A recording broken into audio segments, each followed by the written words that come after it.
Hoy vamos a ver un estudio que le hemos titulado ¿Es Dios bueno o es Dios malo? En el Salmo 73:1 dice: ciertamente es bueno Dios para con Israel, para con los limpios de corazón.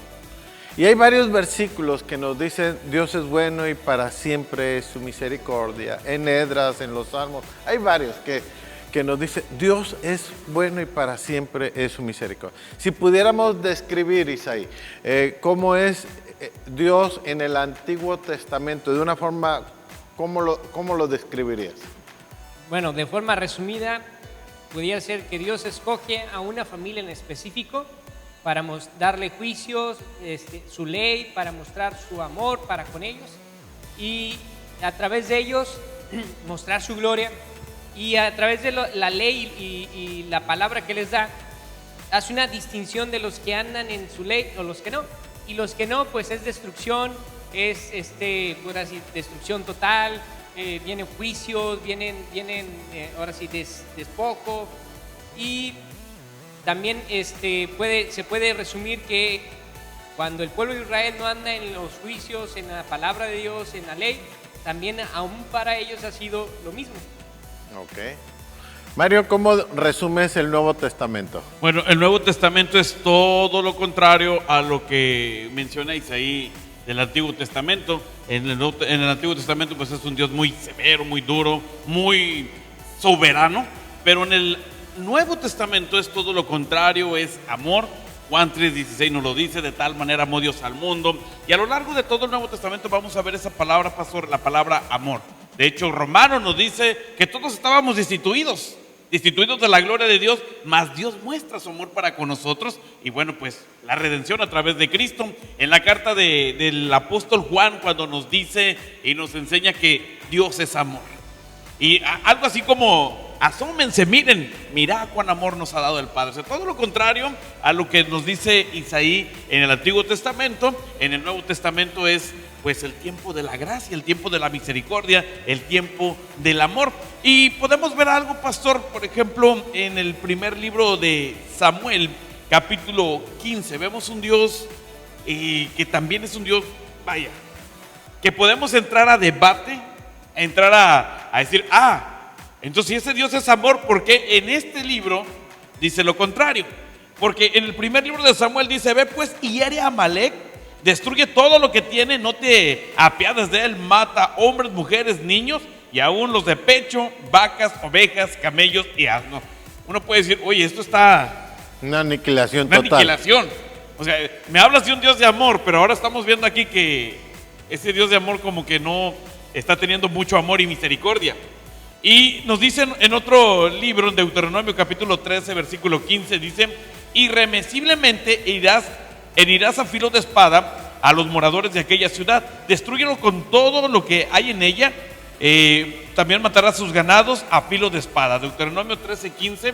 Y bueno, es una orden de Dios muy tajante, es decir, hazlo y hazlo ya. Pero hay una razón, pastor. Hay una razón. Los pueblos que estaban alrededor de Israel, o en ese tiempo de conquista que Israel iba pasando, eran pueblos que vivían en mucho pecado, abominaciones delante de Dios, inmoralidades.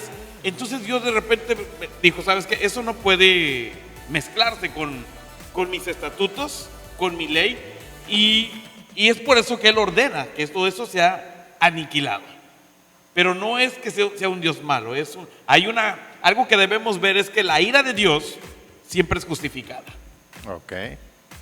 ¿Comentas algo, Isaí? Así es. Hay un libro que viene en los profetas menores, que se llama Jonás, en el cual él muestra su ira o su enojo al no comprender una parte de la misericordia de Dios en el Antiguo Testamento, donde Dios le dice: ve a Nínive, háblales, le da un mensaje, pero al saber y recibir el mensaje, en lugar de ponerse los tenis ahora sí y salir corriendo hacia Nínive, pues toma otra dirección totalmente opuesta, porque está en desacuerdo con Dios por el mensaje de misericordia que ya se le había dado.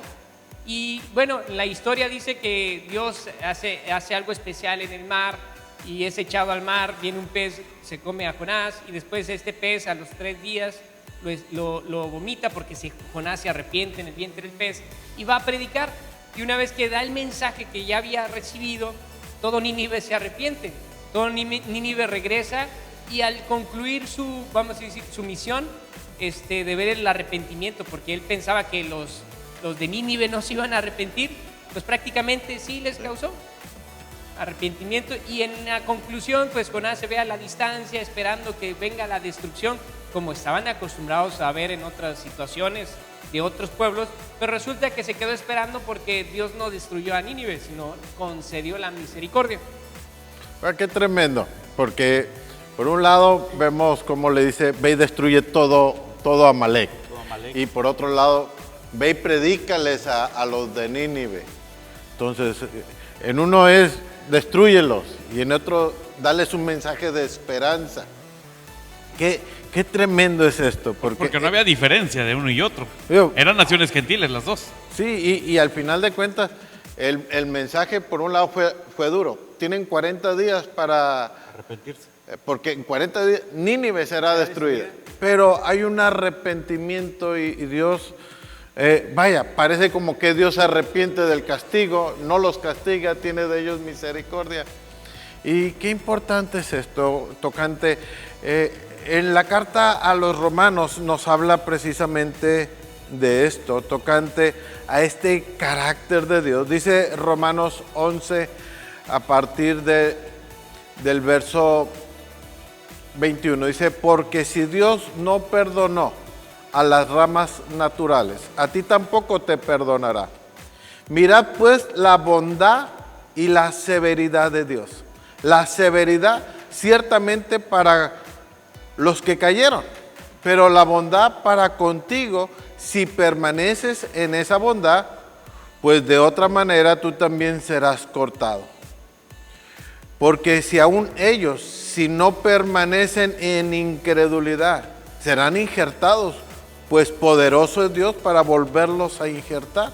Ahora, aquí habla del pueblo de Israel precisamente, pero también habla del pueblo gentil. Y como dice aquí Romanos, miren cómo es el carácter de Dios. Y el carácter de Dios es muy severo, pero al mismo tiempo muy bondadoso. Y ese es el carácter de Dios. Cuando hablamos del carácter de Dios, estamos hablando de que Dios tiene una personalidad. Dios, y como tiene un carácter, es un Dios personal. Dios quiere tratar con nosotros de una forma personal, que lo tratemos como una persona. Por supuesto, sí. Y cuando dice aquí, mira el carácter de Dios, o sea, si Israel, que tenía la ley, los profetas, las promesas, los pactos, se rebeló, entró la severidad de Dios. Y mira a los gentiles, que al escuchar el mensaje del Evangelio, se arrepienten, creen, se arrepienten y se derrama la bondad de Dios. Y qué tremendo es esto, porque cuando hablamos del carácter de Dios, ¿qué me cuentas tú del carácter de Dios? Así es, hay una cita en Nahum 1, versículo 2 y 3, dice, Jehová es Dios celoso y vengador, Jehová es vengador y lleno de indignación, se venga de sus adversarios y guarda enojo para sus enemigos. Jehová es tardo para la ira y grande en poder, y no tendrá por inocente al culpable. Jehová marcha en la tempestad, y el torbellino y las nubes son el polvo de sus pies. Ahora, cuando habla ahí del carácter de Dios, y ahí nos dice, bueno, que no es que sea malo, sino es que es un Dios que se enoja, que es diferente. ¿Sí? ¿Cómo cambia, no? No es que lo encuadremos, Dios es bueno, Dios es bonachón, no. Tampoco Dios es un ogro, tampoco sino que es una persona que reacciona conforme también nosotros reaccionamos. Y en su palabra siempre ha dado o ha dicho cuáles son las motivaciones de su ira y cuáles son las motivaciones de la misericordia, ¿no? Sí, o sea, qué importante porque mucha gente que no tiene un concepto claro con Dios, de repente hay esa sensación en muchas personas de que Dios está enojado. No hago nada porque Dios está enojado. O no puedo hacer algo porque Dios se enoja y castiga. O sea, ese concepto de ese carácter a veces tiene que ver con otras cosas. ¿Tú qué me dices del carácter de Dios? Pues hay algo que en la Biblia nos enseña, pastor, cuando el pacto renovado donde Moisés sube al monte y el pueblo, en realidad el pueblo estaba mal. Apenas sube Moisés, está platicando con Dios y cuando baja el pueblo está en idolatría. Pero en el pacto renovado nos dice que Moisés sube allá en Éxodo 34, versículo 6, y si pasando Jehová por delante de él, proclamó: Jehová, Jehová fuerte, misericordioso y piadoso, tardo para la ira y grande en misericordia y verdad. Es un Dios de misericordia, como lo dice Isaí. Hay motivaciones en el corazón de Dios para mostrar su misericordia, pero también hay motivaciones para mostrar la ira. Y algo que usted mencionaba, pastor, que a mí me llamó mucho la atención, porque a veces la gente tiene el concepto, es que Dios es malo porque siempre nos castiga. Desde el punto de vista, lo mencionamos, es un Dios personal, no es religión. Y a veces religión nos enseña que Dios es castigador. Hiciste algo malo, tienes que hacer esta penitencia. Y uno dice, si tengo que pagar mis votos a Dios con penitencia, entonces es un Dios malo. Pero esto nos enseña algo y nos dice que Jehová es fuerte, es misericordioso, que si hay ira, claro que sí, pero en su misericordia es lento para la ira y grande en misericordia. Ahora, Es el carácter de Dios. ¿Qué contraste entre Éxodo y Nahum? Y Nahum, sí. Porque Nahum dice aquí que él es vengador, Así es. que él guarda rencor, Y que que no toma- él se venga del adversario y aparte dice, No toma al pecador por inocente. o sea, si tú eres culpable, no vengas con una carita de que yo no fui. No, él sabe que eres culpable. O sea, qué forma de la personalidad de Dios, pero también el otro es grande, es bueno, misericordioso. ¿Qué contraste de eso? Y aparte, da a entender en las motivaciones de su ira o de su amor. Uno debe de comprender que el mensaje desde el Antiguo Testamento y Nuevo Testamento es siempre el mismo, ¿no? Si tienes un corazón arrepentido hacia con Dios por lo malo que se ha hecho, Él te extiende su misericordia. Pero si tienes un corazón orgulloso, rebelde y contumaz, pues esperas el juicio de Dios. Y a veces por algunas modas en las predicaciones o algunas tendencias de enseñanza, pues se aparta de ese lenguaje de Dios, de su carácter. A mí me llama mucho la atención esto, porque muchas veces la gente le sucede algo malo y lo primero que dice es, ¿qué hice mal para que Dios me esté castigando? ¿Qué hice mal? ¿O en qué fallé? O sea, iba todo bien y de repente surge algo y ¿qué hice mal? ¿En qué fallé? ¿En qué pequé? Porque la ley, en un sentido, la ley nos dice que estas maldiciones te seguirán y te alcanzarán por no ser obediente. Así es, sí. Pero también dice, estas bendiciones te van a perseguir y te van a alcanzar por ser obediente. Pero hay libros, por ejemplo, el libro de Job, que Job estaba haciendo todo bien y de repente le empezó a ir todo mal. Y no es porque estuviera mal o porque estuviera en pecado, sino que Dios en su bondad quería enseñarle algo a Job. Y al final, dice Santiago, miren al final cómo fue Dios bueno, ¿eh? Le regresó el doble de lo que tenía. Y es precisamente ahí donde a veces no entendemos. No entendemos porque queremos aplicar la ley y a veces no hay una ley, simplemente es Dios se está manifestando de esta manera. Como aquel ciego que estaba en el camino y los discípulos le dicen, Señor, ¿quién pecó? ¿Este o sus padres? Porque nació ciego. Y Jesús no, dijo, él no pecó y tampoco pecaron sus padres. Es para que la gloria de Dios se manifieste. Pudiéramos decir que Dios a veces entendemos a Dios como, o queremos entender a Dios como un ser automático, ¿no? Si me porto bien, me va bien. Si me porto mal, me va mal. Pero no es así, ¿no? Pues es que ahí entraría lo que el mundo comenta, ¿no? El famoso karma. Y que no funciona dentro del cristianismo, no funciona, porque tenemos el ejemplo del apóstol Pablo, que está trabajando en las cosas de Dios, está alcanzando almas, pero entre más se esfuerza, más le llueve sobre mojado. Y uno puede decir, bueno, ¿qué está haciendo? Incluso cuando llega a la isla de Malta, que los mismos nativos dicen, algo hizo para que o sea, no puede morirse fácilmente, tiene que pagar aquí en la tierra lo que ha hecho.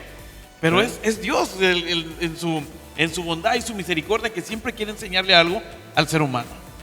Qué tremendo, porque yo pienso de esta manera, que el amor de Dios es una cosa muy, muy independiente de las circunstancias que vivimos. Sí, sí. Pero muchas veces nosotros como humanos lo vemos como algo sinónimo. Me va bien es porque Dios me está bendiciendo. Me va mal es porque Dios me está castigando.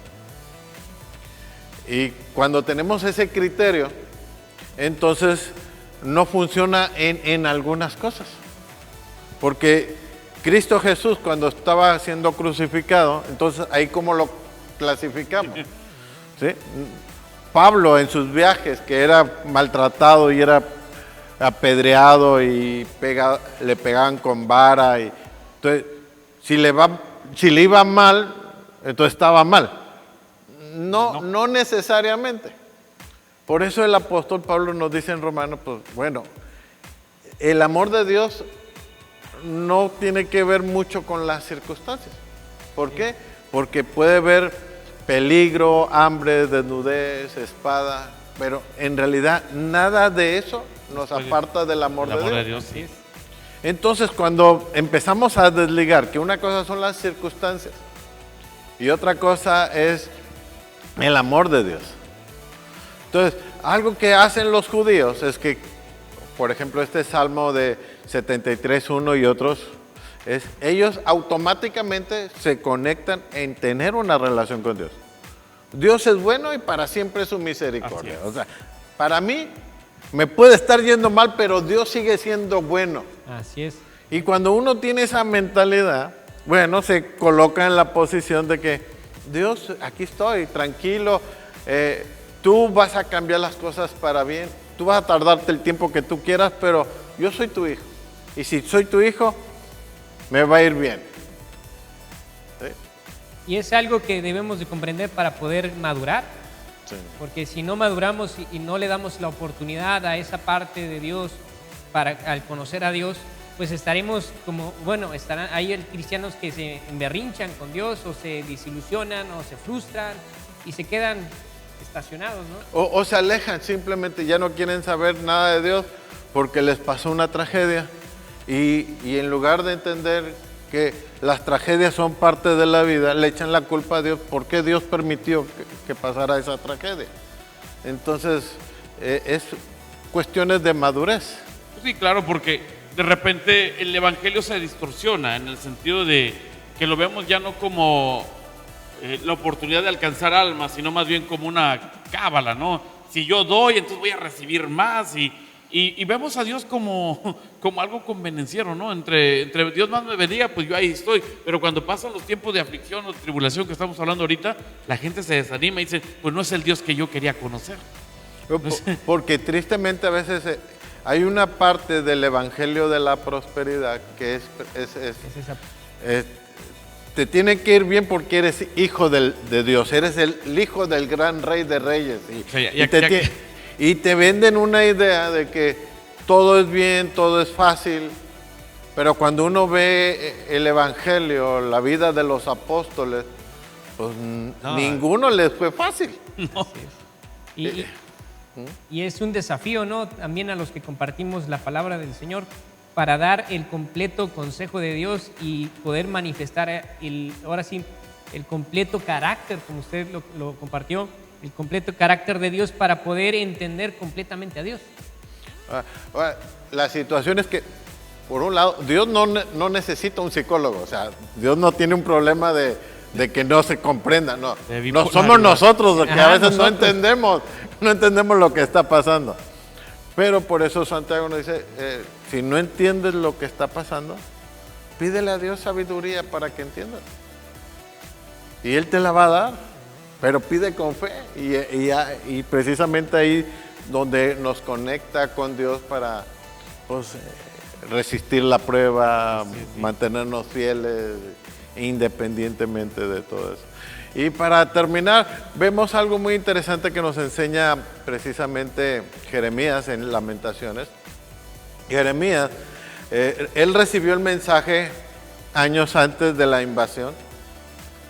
Y él estuvo al pie del cañón diciéndole al pueblo, arrepiéntanse, si no Dios va a venir y nos va a castigar, nos va a disciplinar, va a levantar una nación. Y todos, no, tú estás mal, y no le hagan caso, así es Jeremías. Pero llegó el rey Nabucodonosor, destruyó, y Jeremías está en Jerusalén y ve la catástrofe con sus propios ojos. Ve esa ciudad hermosa, ahora convertida en ruinas. Ve muchos muertos, ve aún mujeres comiéndose a sus propios hijos porque no hay comida. Y bajo esa connotación extrema, porque a veces nosotros ahorita podemos decir, pues, es que ya no tengo el dinero que...